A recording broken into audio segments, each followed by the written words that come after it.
On a vu un Macky Sall mendiant. Pourtant, quand on voit le poids de Macky, Macky ne peut pas être quelqu'un qui mendie, il a tout à sa disposition. Mais Macky est parti dans une logique de mendier en étant le porte-parole d'un Occident qui jamais n'aura cœur à aller mendier directement, donc ils envoient leurs nègres de maison. Passons.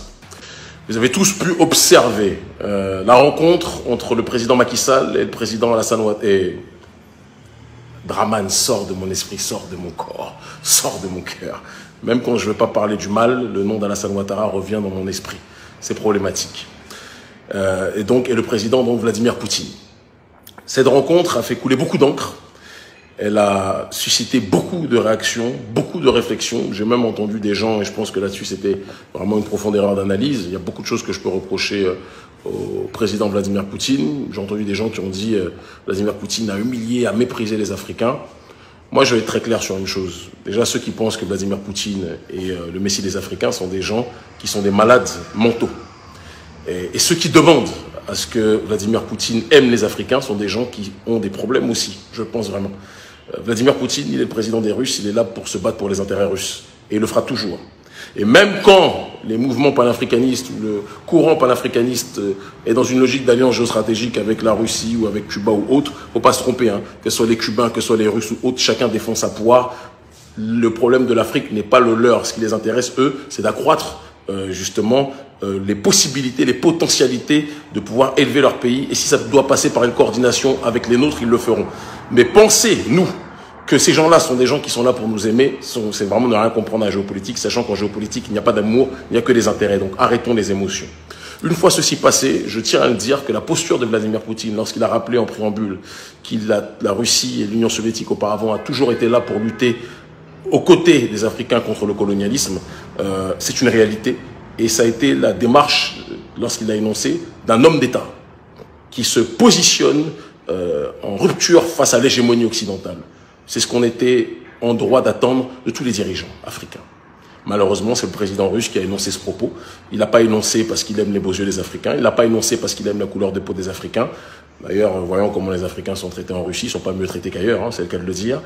Mais il l'a énoncé parce que c'est quelqu'un qui s'appuie sur des principes. Il lutte contre l'hégémonie occidentale. Il est dans cette démarche-là, il est dans cette ligne idéologique-là. Et c'est profondément respectable. Et donc, quand un chef d'État de la hauteur de cet individu, qui se bat pour ses intérêts, qui se bat pour les intérêts de sa nation, rencontre un autre chef d'État qui est censé parler pour 54 chefs d'État et 54 pays de manière générale, et que ce chef d'État, en l'occurrence Macky Sall, arrive dans une position non pas de chef d'État mais de mendiant, excusez-moi, et que personne ne dise, parce que je vous vois venir, hein, Kémy, tu es encore en train de manquer de respect. Non, je manque de respect à personne. Macky, c'est quelqu'un qui a l'âge d'être mon aîné, d'accord? Et je l'aime en tant qu'aîné. Je l'aime en tant qu'aîné. Mais aimer quelqu'un ne doit jamais nous empêcher de dire la vérité. Macky est parti dans une posture, je vous le dis et je le répète, d'esclave volontaire, de quelqu'un qui est dans la logique de mendier. Macky est parti sonner la sonnette d'alarme, tirer la sonnette d'alarme, face au président Poutine en disant que l'Afrique va être dans une crise alimentaire parce qu'on n'a plus on a des problèmes, on n'a plus accès aux céréales, à la farine de la Russie et de l'Ukraine. J'ai failli casser mon téléphone. J'ai failli casser mon téléphone parce que aux quatre coins du monde, on a des dirigeants de leur peuple qui se lèvent, qui émergent et qui parlent dans une logique souveraine, qui parlent dans une logique d'autodétermination, qui parlent dans une logique de dignité et de résurrection de leur peuple, de défense des intérêts de leur population. Et nous, on a des dirigeants mal élus, parce que si c'était une véritable possibilité pour les peuples de pouvoir élire leur véritable voix, je peux vous assurer que ça ne se passerait pas comme ça, mais il n'y a que des tricheries chez nous, malheureusement. Il faut aussi qu'on en parle.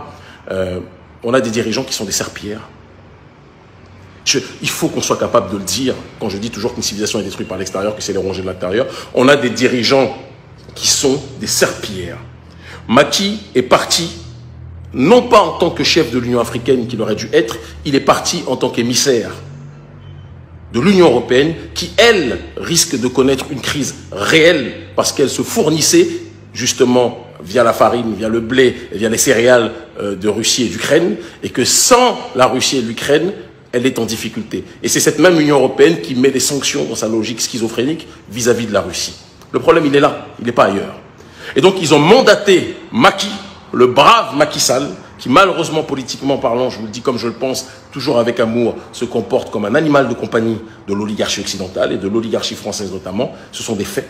Parce que qui peut comprendre que Macky Sall, à la tête de l'État sénégalais et de l'Union africaine, sachant que le continent africain est la terre, constitue la terre où il y a le plus de terrain cultivable et la plus grande potentialité de pouvoir tirer un certain nombre illimité de céréales. On lui dit oui, on n'a plus accès au blé. On a le sorgho, on a le manioc, on a toutes sortes d'aliments qui peuvent permettre justement à nos populations de pouvoir vivre dans une autosuffisance alimentaire. Mais on n'en peut plus d'avoir des dirigeants qui, au lieu de se battre pour les intérêts de nos populations, sont dans une logique systématique de courir derrière les intérêts de l'oligarchie d'Occident. Ça ne peut plus durer. Et quand on dit qu'on doit tout faire pour bouger ces dirigeants-là, qu'on doit créer des mobilisations populaires et faire en sorte de faire front commun contre ces dirigeants, certains nous disent « Oui, Kébi, tu es là pour déstabiliser nos États. » Non, je ne suis pas là pour déstabiliser nos États. « Ride these niggas cause they lame », disait Tupac Amaru Shakur derrière. Quand certains Africains ou certains Noirs sont dans une logique de flairer, il faut être capable de les chevaucher et les sortir de la piste sur laquelle ils étaient installés. Ces gens-là font n'importe quoi. Ces gens-là nous humilient constamment. Ces gens-là brisent et salissent l'honneur des Africains constamment. On a vu un Macky Sall mendiant. Pourtant, quand on voit le poids de Macky, Macky ne peut pas être quelqu'un qui mendie. Il a tout à sa disposition. Mais Macky est parti dans une logique de mendier en étant le porte-parole d'un Occident qui jamais n'aura cœur à aller mendier directement. Donc ils envoient leurs nègres de maison. Et ils envoient Macky. Macky qui parle du risque de famine des Africains. Vous avez un Vladimir Poutine qui dit à Macky, on est à vos côtés pour lutter contre le colonialisme. Et on a un Macky qui vient, on va connaître la crise alimentaire, on a besoin de votre aide, etc. On a un homme d'un côté, on a une serpillière de l'autre. C'est ça la réalité. Et si vous n'êtes pas d'accord avec ce que je dis, quittez cette page. Il faut qu'on soit capable de dire les choses telles qu'elles sont aujourd'hui. Je sais qu'à chaque fois que je parle de cette façon, on a toujours des menaces qui arrivent de manière constante, des menaces de mort, des injures. Peu importe, faites ce que vous faites, ça nous glisse dessus tranquillement. Mais il faut qu'on puisse parler. Il faut qu'on puisse exposer ces gens qui salissent notre honneur, ces gens qui salissent notre dignité, ces gens qui nous mettent à genoux. Il faut que certaines personnes aient le courage de parler. L'autre te parle de colonialisme. Je suis à vos côtés pour lutter contre le colonialisme. Et l'autre te dit, on a un manque de farine, mon frère. Et il dit ça aux yeux du monde entier. Le monde entier a regardé cette rencontre. Ça me fait mal. Ça me fait mal de voir des Russes qui tiennent le langage que nos dirigeants devraient tenir. Et ils ne le tiennent pas par amour de nous autres, mais par posture et par volonté de dignité pour eux-mêmes. Mais nous, on n'est pas dignes. On a des dirigeants qui ne sont pas dignes. Au lieu d'envoyer Macky Sall, prenez le gars de l'Institut Shanghai, prenez Père Emerja, hein, qui sont justement dans le travail perpétuel de la terre. Prenez des gens qui sont spécialisés sur ces questions, invitez-les à l'Union africaine, laissez-les donner des leçons, laissez-les enseigner.